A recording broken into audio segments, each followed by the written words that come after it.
Hey, what's up, people? It's Will here, back for another fight card prediction.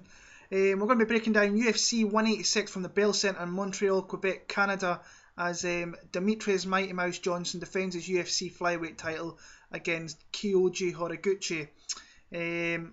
Only a few short hours till UFC on Fox 15. I have my picks out for that if you want to go and check that out.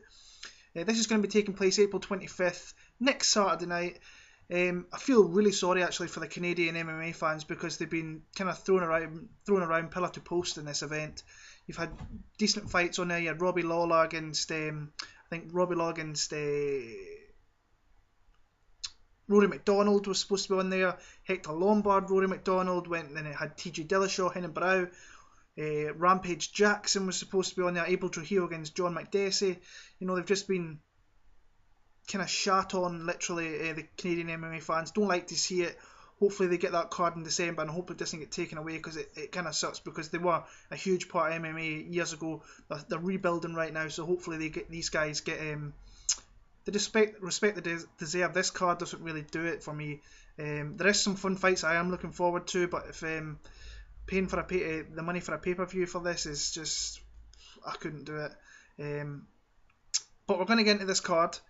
We're going to be starting in the women's strawweight division, as we have Ireland's Aisling Daly taking on the hometown girl Randa Quiet Storm Marcos. Aisling Daly 15-5, 5 KOs, 8 subs, fights out SBG Ireland. A veteran of the sport, been around a long time over here in the European circuits. She has fought the best kind of over here, and she's beaten your Rosie Sextons, won the In-Cage Warriors, came over to the UFC, was on Ultimate Fighter season, did okay on there. You seem like she's very awkward as a fighter to compete against, and she's got some funky striking, but where she really looks good is when she goes to the ground, and we saw that last time out against Alex Chambers, where she got her down the ground and just totally tore her to bits down there and got a beautiful submission victory. The one thing that I did take away from that is she had a horrible weight cut, and she looked horrific. That's why I changed my pick from Daly to Chambers pretty much straight after, because whenever I see that, I automatically think something's up. If she has a good weight cut here, I think she's got every chance against Marcos. And this is not getting talked much. I think if Daly wins this fight, she could put herself right in line to face Joanna Jędrzejczyk. Randa Marcos 4-2, 3 subs, 1 decision, fighting out a Michigan top team. She was on the show. She was actually one of my favourites on the show to watch. She was just a hard-working girl who wanted to get down and learn as much as she could. She's still very new at the sport, very green, but she was a pretty exciting fighter to watch. She's got that ground and pound style, gets you down and hits you out. But she's coming along from what I'm hearing and what I'm seeing from like Darren Cruikshank and stuff, saying her striking's coming on, and our overall game is just coming on leaps and bounds. Daly was supposed to face Gadelia last week in Poland. That got kabooshed about a couple of weeks ago. Marcos, for some reason, they haven't been giving her a fight at all. So, very good fight to start off the whole entire card with here. I'm going to go with... I want to go Aisling Daly, but I'm just not sure. I'm not really confident in picking her. I'm going to go Randa Marcos. A very close split decision victory for her. Next up, we're in the women's strawweight division. Again, we have Jessica Rackozy against Valerie Letourneau. Jessica Rackozy was on the Ultimate Fighter a couple of years back. She hasn't really fought since then. She faced Juliana Pena, got destroyed in that fight, and now she's dropping down from 135 down to 115, which is a huge cut. But I think she was probably a little bit too small for 135 anyway. She was a former boxer with a 33-3 record beforehand. Won a couple of titles there, but she has a 1-4 record. That one not a KO to a record. Lost a couple of on the show. She beat Raquel Pennington. The KO slam and punches of Roxanne Modafferi. And say she lost to Pena in the final, where she got completely outclassed, because Pena is probably one of the top 3-4 girls in that division in my opinion. But she's against Valerie Letourneau here, who's 6-3 record. 4 wins by KO. And 1 by sub with 1 decision victory. Coming off a win over Elizabeth Phillips, I think it was at UFC 174 last year.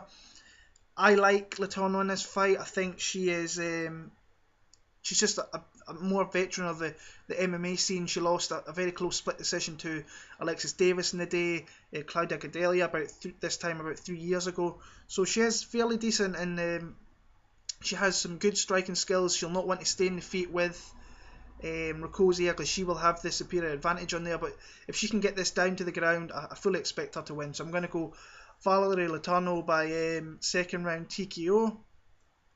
Moving on, we have what we got. Nordine Taleb against Chris Clements. This could stink out the joint in the Bell Centre. How many people are going to be there, we don't know, because there's been a lot of talk of people taking and getting their tickets refunded. Both guys have pretty bad gas tanks after the first round. Nordine Taleb last time out against who was it? Jing Liang. Jing Liang was coming forward at him. Taleb was taking him down, hitting with some nice strikes, and they were getting back up. He won that, but it wasn't a very good fight to watch at all. Where Chris Clements is coming off a beautiful knockout over Vic Gruich in Australia last year, hit him with a knee and followed up with punches. He has 11 KOs in his record, so if he's going to win this fight, he's going to KO Taleb. I actually like Clements in this fight. I think he's the underdog, but I'm going to go with him. I'm not a big fan of Taleb at all. I don't think he offers very much. So I'm going to go Chris Clements by a very smelly split decision. Next up, we've got Olivier Aubin-Mercier against David Michaud. Aubin-Mercier has a 5-1 record with 4 subs to his record, with his only loss coming to Charles Laprise in the Tough Nations final. David Michaud, 8-1 record, 3 KOs, 3 subs, 2 decisions. Fought Garrett Whiteley last time out. He should have really finished Garrett Whiteley in that fight. If you can't finish him, I can't see you finishing many people in that division. He has good submission skills, has Michaud. That's where he should have finished Whiteley, in my opinion. Had him down there as many times and just didn't pull the trigger and go for something. Fighting out the MMA Lab, which is one of my favourite camps out there. I really like Mercier in this fight. I like him by submission in this fight. He's coming along on his feet. He's slowly but surely getting there, but once he goes to the ground, he's got some beautiful submissions. Last time out, he won by inverted Kimura triangle, which was something we don't really see very much against Jake Lindsay, who's now not in the UFC, which is probably why. I like Aubin-Mercier. I like him by submission. I think, as well as Michaud is with his submissions, I don't think his defense is overly great. Gets in some bad positions, and I think Aubin-Mercier is going to take advantage of that and finish him by submission inside the first 2 rounds, in my opinion. Maybe early 3rd round, but I like inside the early 2. Next up, with Charles Laprise against Bryan Barberena. This could be a fun fight here. Charles Laprise, 9-0. He's a Tough Nations champion. 4 wins by KO, 4 wins by decision, 1 by sub. I just actually quite like watching Laprise actually fight. He's got a lot of work to do. He's got pretty good footwork. His hand speed's pretty good. He puts some pretty nice combos together. I think if he plants his feet a little bit more, he can really hurt people on the feet. He had that beautiful KO against Kyoji Johnson back on the show. So he does throw some extravagant stuff when he wants to. Against Bryan Barberena here, 10-2 record with 8 knockouts to his name, and his win last time out against Joe Ellenberger was pretty cool. I didn't see many people picking him. Joe Ellenberger, in my opinion, is not a particularly good fighter, and he gasses really, really badly. And he knocked out Ellenberger in the 3rd round last time out here. This is in Canada. Charles Laprise is a fight to pretty much a tough fight for him. I think it's another step up from the fights he's had. I think he had Sedano last time out, was Laprise. I think it's another step up for him here. But I think he will beat Barberena handily by decision. Maybe a late knockout in round 3, but I like a decision for Laprise here, so Laprise by decision. Next up's a fight I'm really looking forward to. Alexis Davis against Sarah Kaufman. These two fought way back in Strikeforce in a very, very fun fight. It's one I'll actually watch this fight quite a lot. It was a stand-up battle back and forward where Kaufman got the decision. 16-6 record, 7 wins by sub, 7 wins by submissions for Alexis Davis. She is coming off that pretty devastating loss to Ronda Rousey, where she got smoked inside about 20 seconds. Tried to exchange with Rousey, got hit with something, and then got taken down and just got pounded out with about 6 or 7 punches. It'd be interesting to see what her mindset is coming back off a loss like that. She does have she doesn't have much on her feet. She has nice footwork to land her leg kicks, and when she gets into clinch she can be quite aggressive in there and hit you with some nice uppercuts and stuff like that. But against Kaufman here, who I think is that much better on her feet from Alexis Davis, I think this will be a fight where Sarah Kaufman should really win the fight here. She came off a win over Leslie Smith last time out. She has 10 KOs to her record. Lost to Jessica before that. That got overturned because I tested positive for something. Before that, she beat Leslie Smith back in Invicta. I think this is going to be a fairly decent fight, but I just think Kaufman has the more quality overall, and I reckon she'll get the decision victory fairly convincingly. So I like a unanimous decision victory for Sarah Kaufman. So moving on, we have Patrick the Predator Cote against Joe Riggs in the headliner of the prelims for this event here. Patrick Cote, 29 record, 8 KOs, 3 subs, 8 decisions, 9 decisions, sorry, against Joe Riggs, 14-15 with 20 KOs and 16 subs. Patrick Cote, I think, see, he's been around for a long time as Patrick Cote. He's coming off a loss to Stephen Wonderboy Thompson. Wonderboy Thompson just had too much for him on the feet, was too versatile with his movement. Cote didn't really see where he was coming from and hit him with shots to the body and to his legs with some nice punches added in there as well. These are the kind of fights that Patrick Cote needs against people like Joe Riggs, who've also been in the sport a very long time. You can tell by his record he has been. Joe Riggs' last fight back in the UFC against Ben Saunders initiated a takedown and instantly hurt his neck. I always think he was against it in that fight anyway. I think Saunders had his number anyway. That was my opinion. But he hurt himself, so it'll be interesting to see what he's coming back as here. I like Patrick Cote. I like him by decision. I don't see where Riggs can really hurt him. Cote has an iron jaw. If he goes to the ground, it might get a little bit interesting, but I like Patrick Cote and his homeland here. So I like Cote by decision. On to the main card, we've got Yves Jabouin against Thomas Almeida. Really looking forward to watching this fight, just for the simple reason that Thomas Almeida is fighting, and this guy is beautiful to watch when he's on his feet. Fluid, very fluid with his head to his body. It goes from the top to the bottom fairly easily.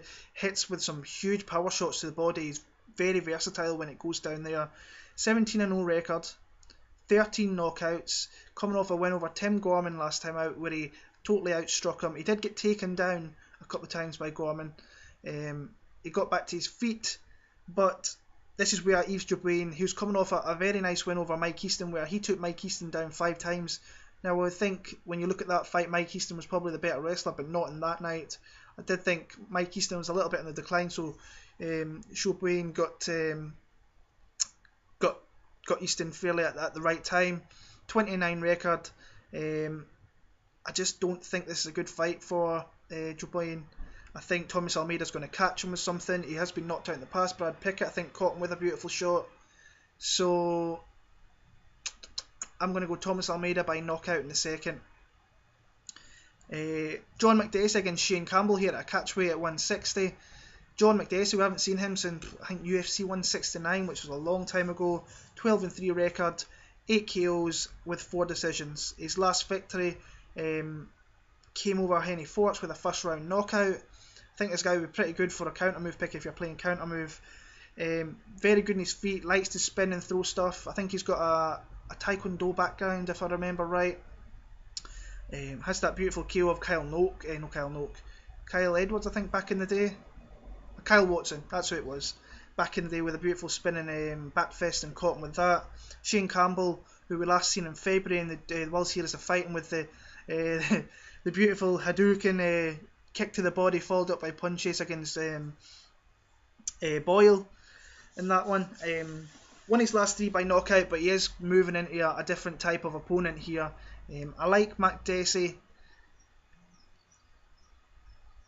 Has a chance of a knockout. I think he will win the fight by a decision. Moving on, we've got Fabio Maldonado against Steve Bosse.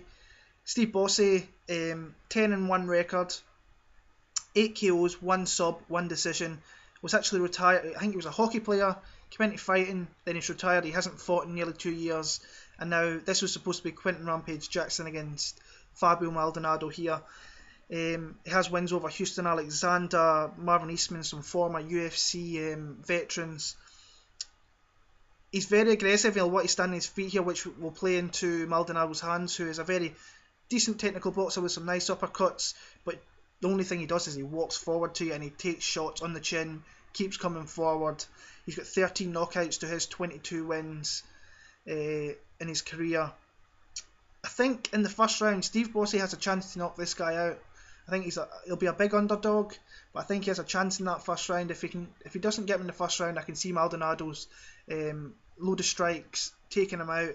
So I like Maldonado in this. I'm going to go, but don't count out Steve Bosse in that first round. That's all I'm saying. But I like Maldonado maybe late into the second round by TKO. The co-main event of the night is Michael Bisping against CB Dolloway. Now Michael Bisping, a veteran of the UFC, he's kind of trading wins and losses at this point in his career now, so he's kind of like the gatekeeper of the middleweight division. 25-7 record, 15 KOs, 4 subs with 6 decision victories against CB Dolloway. 15-6 with 6 KOs, 3 subs and 6 decisions. As I say, Michael Bisping is trading wins and losses. He was just totally overmatched against Luke Rockhold last time out. I don't even think Rockhold was really into the fight until he just didn't look really into it, and then he hit him with a nice shot to the body, took him down and subbed him with a one-arm guillotine, and looked fairly easy doing it. Before that, to be fair, Michael Bisping did look very, very good against Kung Lee and totally busted Kung Lee up with a KO and a TKO in the 4th round of that fight. CB Dolloway is coming off that devastating knockout loss to Lyoto Machida down in Brazil. Get hit with a huge body kick. You could hear it was just like that slap, and get taken out very, very quickly when it went down to the ground there with some punches to follow up, and that was that. Before that, a beautiful win over Francis Carmont in Berlin, and then before that he went down to Brazil and knocked out Cesar Mutante Ferreira. Predominantly a wrestler, but he looks for some pretty nice subs when he goes down the ground. You're Peruvian neckties. I don't see how I think he can maybe get Bisping down a couple of times. I don't think he keeps Bisping there. I think overall through the fight, Bisping lands the better shots, the bigger shots, and gets himself a fairly unanimous decision victory. And on to the main event of the night, we have Demetrious Mighty Mouse Johnson against Kyoji Horiguchi. Demetrious Johnson, 21-2 with 1 draw to his name, 22 wins, 2 losses, 1 draw, 4 KOs, 8 subs, 9 decisions.